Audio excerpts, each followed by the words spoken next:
What's up, everybody? Welcome back to the Live with Brandon Blakeney podcast. Of course, I'm your host, Brandon Blakeney, aka Brandon Lee TV. Back at it again with another banger, my friends. Y'all know the vibes by now. Kick back, relax, sit, come take a ride with me.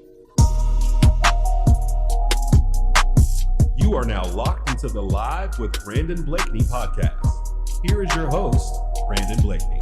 So we got some major news for Coach Dawn Staley, man, in South Carolina. Coach Dawn Staley specifically unveiling a new statue from the University of South Carolina, man, down in Columbia, just showing her greatness and etching it in stone, solidifying her legacy even more so. And then one of the top prospects in the transfer portal, two of them, I should say, have recently committed. Gianna Nakans going to UCLA, Sarah Williams joining UConn. Oh, man, let's get into it. But first off, let's talk about this statue, man. Because Coach Dawn Staley has just done so much for the University of South Carolina from a university standpoint as an educational institution, but also, jump-starting that women's basketball program and turning it into the standard of women's basketball, along with some of the great programs like UConn, like Tennessee, and others. Coach Dawn Staley has come in there. We've seen multiple championships, multiple Coach of the Year awards, multiple Final Fours, and it has become a standard where she's established it's championship or bust. And you can check out the statue. They didn't do her like the Heat did to Dwayne Wade. This really looks like an actual statue, man. And the Columbia mayor, Daniel Rickerman, called for city workers to remove the tarp and a Gamecock flag that had been obscuring the artwork. Once it came down, it revealed this statue that shows Dawn Staley at the top of the ladder.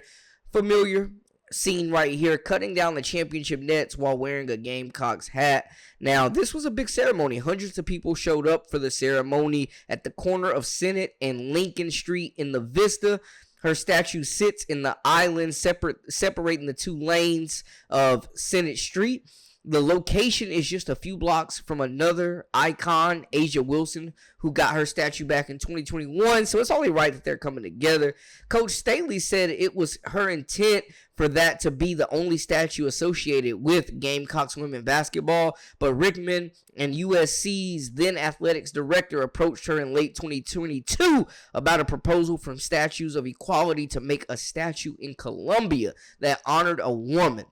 According to the city, when the organization asked Mayor Daniel Rickerman for a name that embodied impact and legacy in Columbia, his immediate choice was Dawn Staley. After looking at the other women honored previously by Statues for Equality, she decided, to be a part of this list of women who are honored to serve as representation for the many women and girls who aren't recognized.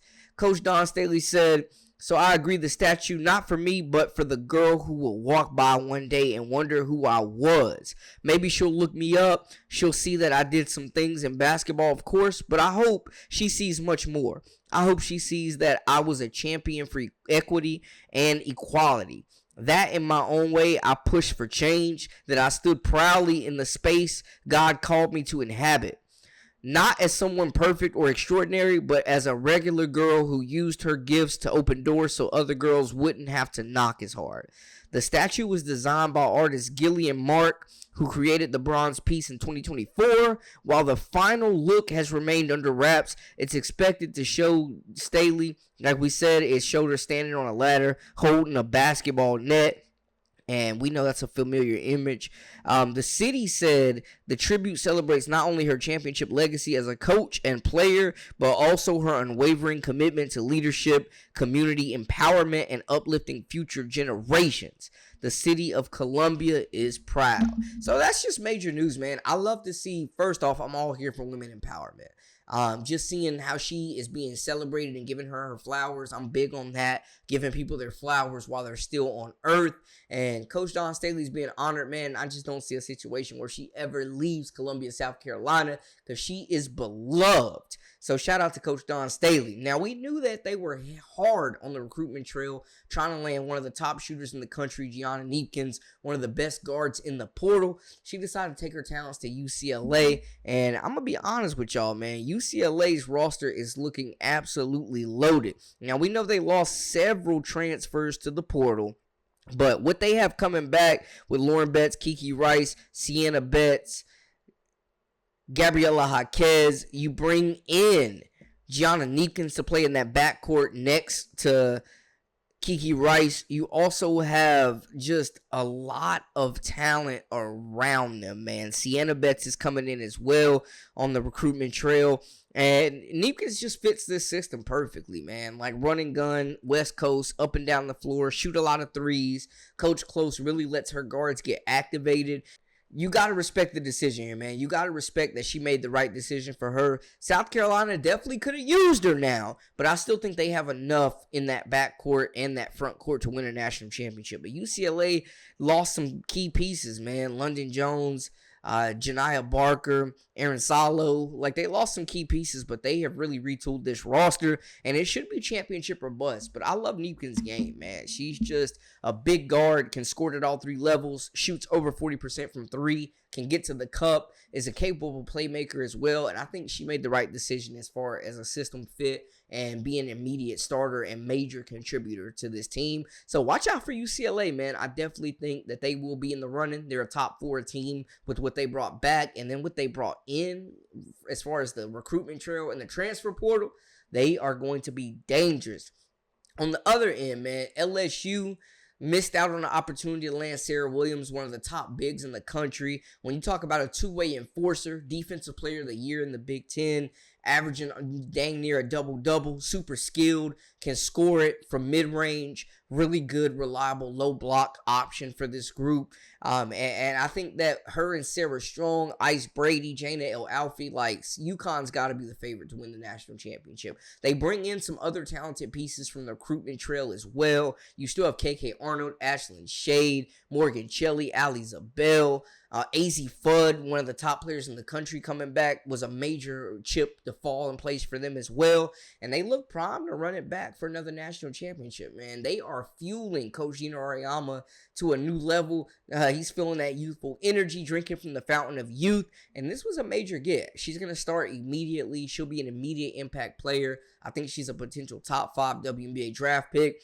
It felt like LSU was like the favorite, and it was a lock when she visited Baton Rouge, and Flau'jae Johnson left her tour to be there, and they rolled out the red carpet. It was going to be a good fit for LSU as well, I think. With Kate Koval, getting into foul trouble a lot of times last year, she's still kind of learning the game. You bring in Amaya Joyner. I still think LSU has enough to win a national championship, but Sarah Williams really would have put them in top 3 category. Love the recruiting class they have coming in, and I think they have a lot of talent. They will be a lot deeper next season. They had a lot of players that were getting free rides. So I like what UCLA did. Didn't get the big chip in Sarah Williams, but UConn is looking like they are going to run it back potentially, man. Loaded class, loaded returning roster coming back, and Sarah Williams with Sarah Strong. The Sarahs are going to be dynamic, versatile. This front court is going to be able to run with anybody. They're going to be talented, just being able to run the offense through them. They're both passers. They can pass out of the post. They defend. And UConn, man, this is a big win for them. So salute to them. Y'all let me know how y'all feel in the comments. That is a wrap for us. For all the latest and the greatest, of course, I'm your host, Brandon Blakeney, a.k.a. Brandon Lee TV. This is the Live with Brandon Blakeney podcast. Until next time, my people, we out.